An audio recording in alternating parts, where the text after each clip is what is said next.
Right breaking news చూస్తున్నాం. అంబటి రాంబాబు మీద పలు సెక్షన్ల కింద కేసులు నమోదయ్యాయి. 2 ఎఫ్ఐఆర్లు నమోదు చేసినట్లుగా బ్రేకింగ్ న్యూస్ చూస్తున్నాం. అంబటి రాంబాబు మీద రాష్ట్ర జిల్లా అధ్యక్షుడు టీడీపీ గుంటూరు జిల్లా అధ్యక్షుడు పిల్లి మాణిక్యారావు కంప్లైంట్ ఇచ్చారు.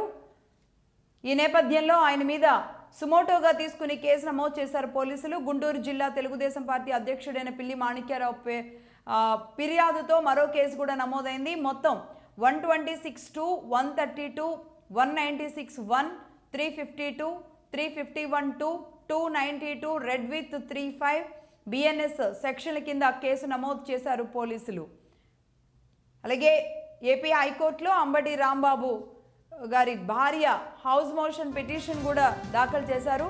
తనతో పాటు 60 మందిని పోలీసులు అక్రమంగా నిర్బంధించారు అంటూ కూడా అంబటి రాంబాబు భార్య కంప్లైంట్ ఇచ్చారు. తమకు రక్షణ కల్పించడంలో పోలీసులు విఫలమయ్యారు అన్నారు.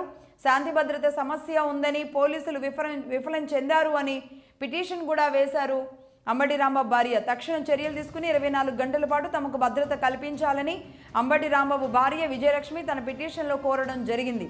ఇదంతా ఇలా ఉంటే ఒక రకంగా గుంటూరు అట్టుడుకుతుందా అన్నట్టుగా అర్ధరాత్రి అంతా కూడా ఒక రకమైన ఉద్విగ్నమైన పరిస్థితులు కనబడుతూ ఉన్నాయి.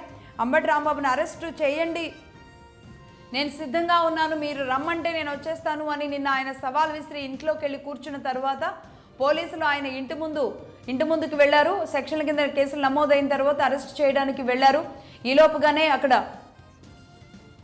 ఈలోపుగా అక్కడ అప్పటికే ఆందోళనలు కొనసాగుతున్న నేపథ్యంలో చెల్లాచెదురుగా తరలించినప్పటికీ ఆ ఆందోళనలు అంబటి రాంబాబు నివాసంలోని ఆయన కిటికీ దగ్గర ఉన్న కర్టన్లను కూడా కాల్చిన పరిస్థితి ఉంది. అయితే ఇది కావాలనే వైసీపీ చేసింది అనేది టీడీపీ ఆరోపిస్తుంది. తన ఇంటి దగ్గర జరిగిన ఈ అగ్ని ప్రమాదం ఏదైతే ఉందో అది పూర్తిగా అది వైసీపీ పనే అనేది వాళ్ళు చెప్తూ ఉన్నారు.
రైట్, మొత్తానికి అంబటి రాంబాబు మీద 2 ఎఫ్ఐఆర్లు నమోదైనట్టుగా మనకు తెలుస్తుంది. అలాగే మరి ఒక 60 మందిని కూడా నిర్బంధించారు అని ఆయన భార్య విజయలక్ష్మి కంప్లైంట్ లో మనం చూస్తున్నాం. మరొక వైపు మరి టీడీపీ శ్రేణులు ఎవరైతే ఆందోళన చేశారో వారికి సంబంధించిన మరి పలు సెక్షన్ల కింద మన కేసులు నమోదయ్యాయా, అయ్యే అవకాశాలు ఉన్నాయా, దానికి సంబంధించిన డీటెయిల్స్ అయితే ఇంకా రాలేదు. వచ్చిన తర్వాత మనం మాట్లాడదాం. మొత్తానికి ఏదేమైనా అంబటి రాంబాబు మీద అటు మంత్రి సవిత కూడా సీరియస్ అయ్యారు. మరొక వైపు చంద్రబాబు గారిని వ్యక్తిగతంగా విమర్శించిన అంబటి రాంబాబుని ఎవరు ఒక మనిషిలా చూడడం లేదని రాప్తాడు ఎమ్మెల్యే పరిటాల సునీత కూడా సీరియస్ అయినట్టుగా తెలుస్తుంది. మొత్తం మంత్రులు టీడీపీ శ్రేణులు సీరియస్ గా ఉన్నారు. అంబటి రాంబాబు క్షమాపణ చెబితే సరిపోయేదానికి కావాలనే దీన్ని ఉధృతం చేస్తున్నారని వైసీపీ ఇంకాస్త కవ్వించి పార్టీ శ్రేణుల్ని ఇబ్బంది పెడుతోందని, ఆనాటి నుంచి ఈనాటి వరకు ఇదే తంతు కొనసాగుతుంది అనేది టీడీపీ వర్గం చెబుతున్న మాటలు.